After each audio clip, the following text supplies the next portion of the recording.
အားလုံးပဲမင်္ဂလာပါခင်ဗျာတုဒ္ဒထွေးလာ channel ကနေပြီးတက်ကိုနှွေးထွေးစာပြန်လဲကြိုးဆိုလိုက်ပါတယ်ဒီကနေ့မှာတော့ကျွန်တော်တို့ရဲ့နေ့စဉ်ထမင်းဝိုင်းနေမှာအမြဲလိုပါဝင်တတ်ပေမဲ့သူ့ရဲ့တကယ်စီးပွင့်ဝင်တန်မှုတွေကိုလူသိမသိကြသေးတဲ့အပင်တစ်မျိုးကြောင့်ကိုတင်ဆက်ပေးသွားမှာပါဟုတ်ပါတယ်အဲဒါကတော့ဟင်းကားချက်တောင်မလားမီးလေးဖုတ်ပြီးငပိရည်နဲ့ပဲတူစားမလားစားမြင်စေုံသားမကပဲယောဂဗျာတွေကိုပါကာကွယ်ကုသပေးနိုင်တဲ့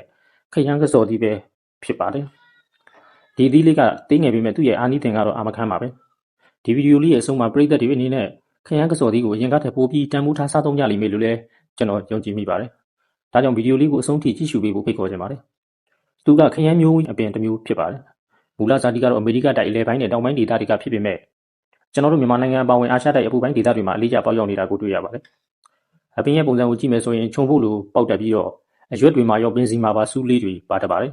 ။အပွင့်လေးတွေကအဖြူရောင်လေးတွေပွင့်ပြီးအတိကတော့အစိမ်းရောင်အလုံးသေးသေးလေးတွေအခိုင်လိုက်တီးတတ်တာမျိုးပါ။ရင်းမဲ့သွားရင်တော့အဝါရောင်ဒါမှမဟုတ်အနီရောင်ဘက်ကိုတန်းသွားတတ်ပါတယ်။သူ့ကိုတချို့ဒေသတွေမှာဆိုရင်ခရမ်းကျွတ်သီးလို့လည်းခေါ်ကြပါသေးတယ်။ကျမ်းမာရေးအကျိုးကျေးဇူးများအနေနဲ့ကတော့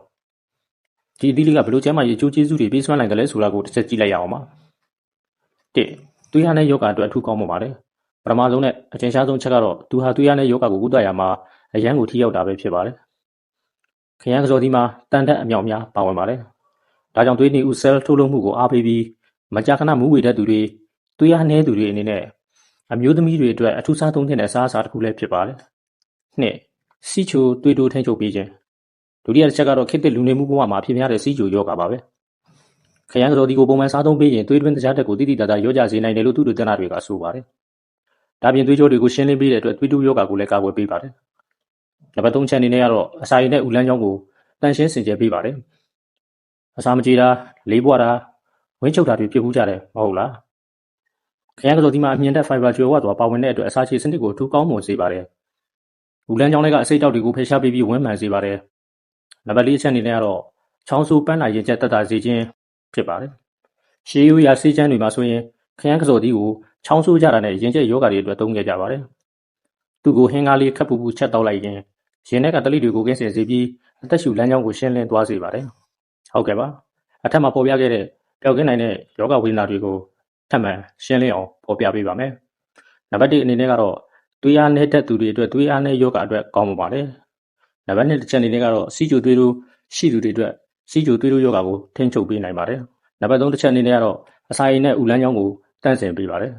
။နံပါတ်4တစ်ချက်ကတော့ချောင်းဆိုးပန်းလာရင်ကျဲသမားတွေကိုတက်စာစေပါတယ်။ဟုတ်ကဲ့ပါ။ခုလိုတင်ပြပြီးတဲ့အချိန်မှာဘလို့စားသုံးရမယ်ဘလို့သုံးဆွဲရမယ်ဆိုတဲ့နည်းလမ်းကိုလည်းထပ်မံပြောပြပေးပါမယ်။ဒီလောက်ဆေးဘဝင်တဲ့အသီးကိုဘယ်လိုစားသုံးရမလဲဆိုတာ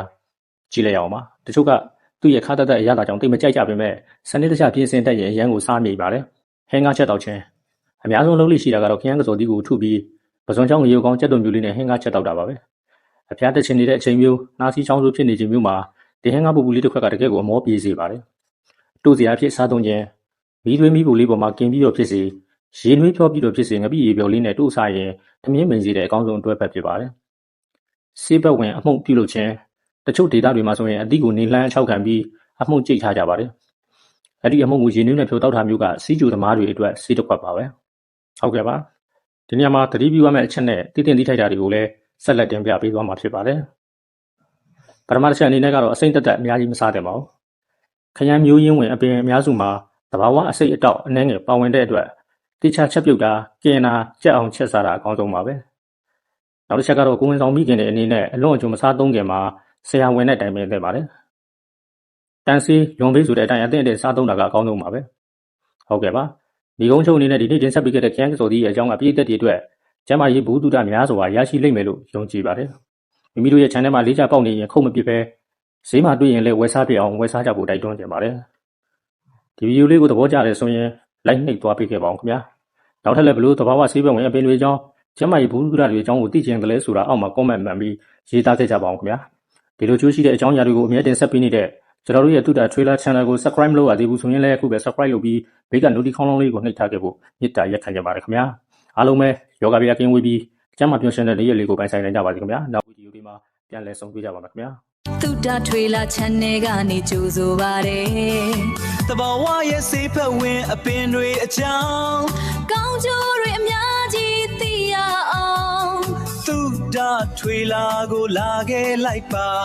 subscribe လုပ်ပြီးအားပေးပါဦးသူတာထွေလာ စုတာထွေလာ သူတာထွေလာ စုတာထွေလာ